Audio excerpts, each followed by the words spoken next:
अस्सलामुअलैकुम जनाब, कैसे मिजाज हैं आप सबके। मेरा नाम आमिर है और आप देख रहे हैं एजे इलेक्ट्रिक यूट्यूब चैनल। आज की ये वीडियो मेरे उन दोस्तों के नाम जिनको इल्म हासिल करने का शौक है, क्योंकि ये जिक्र है एक ऐसे यूनिक और इंटरेस्टिंग इलेक्ट्रिकल पैरामीटर का कि जो न सिर्फ किसी भी इंडस्ट्रियल या डोमेस्टिक लोड की पावर कंजम्पशन के ऊपर अच्छा खासा असरअंदाज होता है, बल्कि आपके घर के बिजली के बिल के ऊपर भी इसका अच्छा खासा असर होता है। जी हाँ दोस्तों, मैं बात कर रहा हूँ पावर फैक्टर की। तो आज की इस शशकों भरी वीडियो के अंदर मैं आपको बिल्कुल सादा और आसान मिसालों के जरिए पावर फैक्टर को बिल्कुल बारीकी से एक्सप्लेन करने वाला हूं। आप सोच रहे होंगे कि ये लेज और पेप्सी जो है वो मैंने शायद साथ साथ पीने के लिए रखी हुई है, तो बिल्कुल नहीं दोस्तों, ये चीजें मैंने आपको समझाने के लिए रखी हुई हैं। तो ये वीडियो आपके बहुत से कॉन्सेप्ट्स को क्लियर करने वाली है, तो ये वीडियो आपने कंप्लीट देखनी है। तो सबसे पहली बात दोस्तों कि किसी भी चीज का पूरा मतलब उसके नाम में छुपा होता है। अगर आप यहाँ पर पावर फैक्टर के नाम पर गौर करें तो आपको यहाँ पर दो वर्ड्स, दो अल्फाज नजर आते हैं, एक पावर और दूसरा फैक्टर। पावर का मतलब तो इलेक्ट्रिकल पावर हो गया, इसके बारे में हम बाद में बात करते हैं। फिलहाल बात करते हैं फैक्टर की कि ये फैक्टर क्या चीज है। तो दोस्तों, फैक्टर इंग्लिश जुबान का लफ्ज है जिसका मतलब रेट यानी कि रेशो के हैं। उर्दू में इसके लिए निस्बत का लफ्ज भी इस्तेमाल किया जाता है, शरह का लफ्ज भी इस्तेमाल किया जाता है, और मैथ के अंदर इसके लिए बटा का साइन भी यूज किया जाता है, स्लैश का साइन भी यूज करते हैं, डिवाइड यानी कि तकसीम का साइन भी यूज करते हैं, और इस तरह से दो डॉट डाल के निस्बत का साइन भी यूज किया जाता है। यानी कि दोस्तों, जब कोई सी भी दो चीजों के दरमियान कोई निस्बत कायम हो जाए, उनके दरमियान कोई ताल्लुक बन जाए, उनके दरमियान कोई रिश्ता बन जाए, या फिर उनके दरमियान में कोई रेशो बन जाए, तो इस चीज को हम कहते हैं दोस्तों फैक्टर। छोटे को बड़े से निस्बत हो जाए तो उसको बड़ा बना देती है, बड़े को छोटे से निस्बत हो जाए तो उसको छोटा बना देती है। वो जैसे कहते हैं कि जब तक बिके न थे कोई पूछता न था, तुमने हमें खरीद कर अनमोल कर दिया। तो पता चला दोस्तों कि पावर फैक्टर दरअसल कोई सी भी दो पावर्स के दरमियान की निस्बत है, उनका एक ताल्लुक है, उनकी एक रेशो है। तो अब वो कौन सी दो पावर्स हैं, इसके बारे में थोड़ी सी बात कर लेते हैं। तो दोस्तों, इलेक्ट्रिकल पावर की तीन टाइप्स होती हैं, तीन इकसाम होती हैं। एक होती है VA, एक होती है वॉट और एक होती है वार। और अगर आप इन तीनों के साथ के लगा दें, यानी कि KVA किलोवाट और KVAR, तो फिर ये पावर्स के बड़े यूनिट बन जाते हैं। KVA होती है दोस्तों एपरेंट पावर, जिसको हम उर्दू में जाहिरी पावर कहते हैं। और दोस्तों, ये वो पावर होती है जो आप किसी भी चीज को, किसी भी लोड को प्रोवाइड करते हैं, उसको सप्लाई करते हैं, और उस टोटल पावर में से जितनी वो चीज, जितना वो लोड इस्तेमाल कर लेता है, कंज्यूम कर लेता है, उसको हम कहते हैं दोस्तों वाट या फिर किलोवाट। और इसको इंग्लिश में एक्टिव पावर भी कहते हैं, एक्चुअल पावर भी कहते हैं, रियल पावर भी कहते हैं, और उर्दू में इसके लिए हकीकी पावर का लफ्ज इस्तेमाल किया जाता है। जैसे आपने सुना होगा कि पंखा 80 वाट का, इस्त्री 1000 वाट की। तो ये जो वाटेज होती है, ये बेसिकली उस चीज की खर्च शुदा या फिर इस्तेमाल शुदा पावर होती है। और जितनी पावर दोस्तों वो चीज या फिर लोड इलेक्ट्रोमैग्नेटिक या फिर इलेक्ट्रोस्टैटिक फ्लक्स की शक्ल में जाया कर देता है, सर्किट से बाहर निकाल देता है, उसको हम कहते हैं दोस्तों रिएक्टिव पावर या फिर KVAR, या फिर इसको जाया शुदा पावर भी हम कहते हैं। तो अब इसकी बिल्कुल सादा सी एग्जांपल है दोस्तों, और वो ये है कि आप जानते हैं कि जब भी हम किसी भी गिलास में कोई कोल्ड ड्रिंक डालते हैं, तो जैसे ही हम कोल्ड ड्रिंक को ग्लास में डालते हैं, आपने देखा होगा ऊपर थोड़ी सी जाग बन जाती है जो बाद में उड़ के जाया हो जाती है। ये देखें, जैसे ही मैं डालता हूं तो फौरन से आप देख सकते हैं कि ऊपर एक जाग बन गई है। तो जितनी मैंने टोटल डाली दोस्तों वो थी KVA। अब ये जो पोर्शन इसका बच गया है जो कि पीने के काबिल है, ये है दोस्तों एक्टिव पावर, यानी कि आप इसको हकीकी पावर कह सकते हैं। और जो थोड़ी सी ऊपर ये शुरू में जाग बनी थी जो आप देख सकते थे, उसको हम कहते हैं दोस्तों KVAR, जो कि बाद में उड़ जाती है, सर्किट से जाया हो जाती है, बाहर निकल जाती है। अब इन तीनों पावर्स की एग्जांपल दोस्तों मैं आपको इस चिप्स के पैकेट के जरिए देता हूं। ये जो आपको टोटल जो है वो नजर आ रहा है, जो इसकी जाहिरी पावर है दोस्तों वो है एपरेंट पावर। लेकिन जैसे ही दोस्तों हम इसको खोलते हैं तो आपको पता है कि इसके अंदर चिप्स जो हैं वो बहुत ही थोड़ी मिकदार के अंदर आपको नजर आते हैं। तो जो पावर खाने के काबिल है, जो इस्तेमाल के काबिल है, जो कि बहुत ही थोड़ी मिकदार में है, जो चिप्स इसके अंदर पड़े हुए हैं दोस्तों, वो है इसकी एक्टिव पावर यानी कि वाटेज, या फिर आप इसको हकीकी पावर से तशबीह दे सकते हैं। और जो इसमें ऊपर हवा भरी हुई थी जो कि इस्तेमाल के काबिल नहीं है, जो उड़ के जाया हो जाती है, उसको दोस्तों हम कहते हैं रिएक्टिव पावर या फिर KVAR।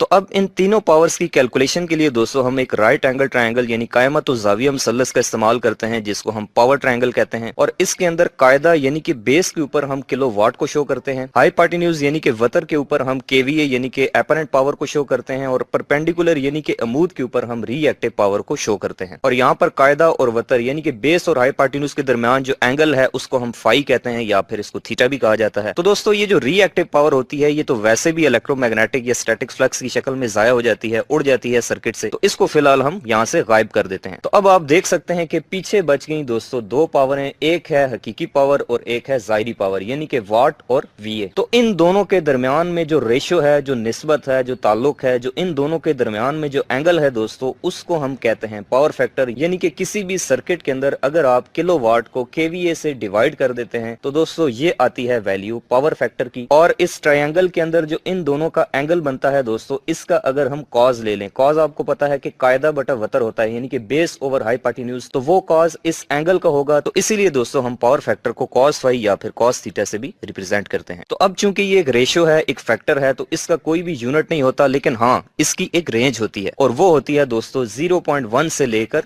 1 तक। सेंटर में हमेशा इसका 1 होता है, जिसको हम कहते हैं दोस्तों यूनिटी पावर फैक्टर, और ये सबसे बेस्ट पावर फैक्टर होता है। अगर आपका पावर फैक्टर यूनिटी है यानी कि 1 है, तो फिर आप किसी भी फैक्ट्री का ले लें, किसी भी घर का ले लें, उसका बिजली का जो बिल है वो बहुत ही कम आएगा। और 1 से पीछे पीछे इसकी वैल्यू आहिस्ता आहिस्ता कम होती है, 0.9, 0.8, 7, 6 और करते करते ये 0 तक आती है। तो 1 से पीछे पीछे जो इसका एरिया है दोस्तों, इसको हम कहते हैं लैगिंग पावर फैक्टर। और 1 से अगर ऊपर जाता है पावर फैक्टर, तो यहाँ पर 1 के बाद 1.1 नहीं आता या 2 नहीं आता, बल्कि 1 के बाद भी 0.9, 0.8, 7, 6 और करते करते 0 तक जाता है। लेकिन ये जो एरिया है दोस्तों, इसको हम कहते हैं लीडिंग पावर फैक्टर। लीडिंग का मतलब लीड करने वाला, जो आगे चलता है। तो अगर पावर फैक्टर यूनिटी से ऊपर चला जाए तो वो लीडिंग हो जाता है, अगर यूनिटी से नीचे आ जाए तो वो लैगिंग होता है। और यही चीज दोस्तों अगर आप पावर फैक्टर मीटर के अंदर भी देखें, तो इसके अंदर भी सेंटर में 1 होता है। 1 से पीछे पीछे जो है वो लैगिंग वाला पोर्शन है, और 1 से ऊपर जो है वो लीडिंग वाला पोर्शन शो किया जाता है। तो दोस्तों सबसे बेस्ट पावर फैक्टर होता है यूनिटी यानी कि 1। और अगर आपका पावर फैक्टर बहुत ज्यादा लैगिंग है या लीडिंग है, तो ये आपके लिए बहुत ही खतरनाक सूरत हाल है। इस तरह से आपके बिजली के बिल में और पावर कंजम्पशन में बहुत ज्यादा इजाफा हो जाता है। तो अब हमारे घर में ऐसी कौन सी चीज है जो कि पावर फैक्टर को लैगिंग कर रही है, कौन सी उसको लीडिंग पे लेके जा रही है, इसके बारे में थोड़ी सी बात करते हैं। तो दोस्तों इलेक्ट्रिकल के अंदर जो लोड्स होते हैं उनकी 3 टाइप्स होती हैं। एक होते हैं रेजिस्टिव लोड, एक होते हैं इंडक्टिव लोड और एक होते हैं कैपेसिटिव लोड। रेजिस्टिव लोड होते हैं जैसे आपकी इलेक्ट्रिक आयरन होगी यानी कि इस्त्री हो गई, सोल्डरिंग आयरन हो गया जिसको हम काविया कहते हैं, इलेक्ट्रिक हीटर हो गया, इसके अलावा इलेक्ट्रिक केटल होगी जिसको हम चाय वाली केतली भी कहते हैं। तो ये सारी चीजें दोस्तों होती हैं रेजिस्टिव लोड। इसी तरह आपकी जितनी भी मोटरें होती हैं दोस्तों, जिनके अंदर कॉइल यानी कि वाइंडिंग का इस्तेमाल किया जाता है, वो सारे होते हैं दोस्तों इंडक्टिव लोड। जैसे कि आपका छत वाले पंखे की मोटर, आपके रूम कूलर की मोटर या फिर पानी वाली मोटर, तो जितनी भी कॉइल या वाइंडिंग वाले लोड हैं दोस्तों वो होते हैं इंडक्टिव। और जिस जगह के ऊपर कैपेसिटर का इस्तेमाल किया जाए तो capacitor as a capacitive load behave करता है। तो अब दोस्तों एक बात आप गौर से सुन लें कि जितने भी हमारे रेजिस्टिव लोड होते हैं जैसे कि इस्त्री वगैरह, इन सब का पावर फैक्टर यूनिटी होता है। जैसे कि आप यहाँ पर इस मीटर के ऊपर देख रहे हैं कि मैंने जैसे ही इस्त्री को कनेक्ट किया है तो मेरा ये जो पावर फैक्टर मीटर है ये यूनिटी पावर फैक्टर शो कर रहा है। लेकिन जो हमारे इंडक्टिव लोड होते हैं दोस्तों जैसे कि मोटर्स वगैरह, इनका जो पावर फैक्टर होता है ये होता है लैगिंग। यानी कि जो इंडक्टर होता है दोस्तों ये पावर फैक्टर को कम करने का, उसको लैग करवाने का, उसको पीछे चलाने का सबब बनता है। जैसा कि आप यहाँ पर देख सकते हैं दोस्तों कि एक मोटर चल रही है और पावर फैक्टर मीटर इसका पावर फैक्टर लैगिंग के एरिया में शो कर रहा है, यानी कि इसका पावर फैक्टर कम है। वैल्यू इसकी कोई भी हो सकती है लेकिन जितना भी कम होगा उतना ज्यादा नुकसान होगा। और इसी तरह से दोस्तों जो हमारे कैपेसिटिव लोड होते हैं यानी कि कैपेसिटर होता है वो लीडिंग पावर फैक्टर प्रोवाइड करता है। अब ये जैसे देखिए मैंने पावर फैक्टर मीटर के साथ कैपेसिटर को कनेक्ट किया है, तो अब यहाँ पर ये पावर फैक्टर मीटर इसको लीडिंग बता रहा है, यानी कि पावर फैक्टर यूनिटी से ऊपर है। लेकिन ये याद रखें कि लीडिंग पावर फैक्टर भी नुकसानदेह होता है, सबसे बेस्ट होता है यूनिटी। तो दोस्तों इंडक्टर एक ऐसी वाइड चीज है जो कि पावर फैक्टर को कम करती है, उसको लैग करवाती है, क्योंकि इंडक्टर यानी कॉइल रिएक्टिव पावर रिलीज करता है, रिएक्टिव पावर छोड़ता है, सबसे ज्यादा पावर ये जाया करता है। लेकिन जो कैपेसिटर होता है दोस्तों इसका काम बिल्कुल उलट होता है, ये उस सारी रिएक्टिव पावर को खा जाता है, उसको चूस लेता है, उसको जज़ब कर लेता है। और चूंकि कैपेसिटर इस सारी रिएक्टिव पावर को चूस लेता है, खत्म कर लेता है, तो इसीलिए ये उस लैगिंग इफेक्ट को उठा के आहिस्ता आहिस्ता यूनिटी पे ले जाता है। और अगर आप बहुत ज्यादा कैपेसिटर का इस्तेमाल कर दें तो फिर आपका पावर फैक्टर यूनिटी से भी ऊपर यानी कि लीडिंग की तरफ चला जाता है। तो जब हमने पावर फैक्टर को लैग करवाना हो, नीचे लेके आना हो, तो फिर हम इंडक्टर का इस्तेमाल करते हैं। और जब दोस्तों हमने पावर फैक्टर को बेहतर करना हो, पावर फैक्टर की इंप्रूवमेंट करनी हो, उसको लैगिंग से यूनिटी की तरफ लेके जाना हो, तो फिर हम कैपेसिटर्स का इस्तेमाल करते हैं। तो चलिए दोस्तों अब यही चीज जो मैंने बताई है आपको मैं प्रैक्टिकली आपको शो कराता हूँ।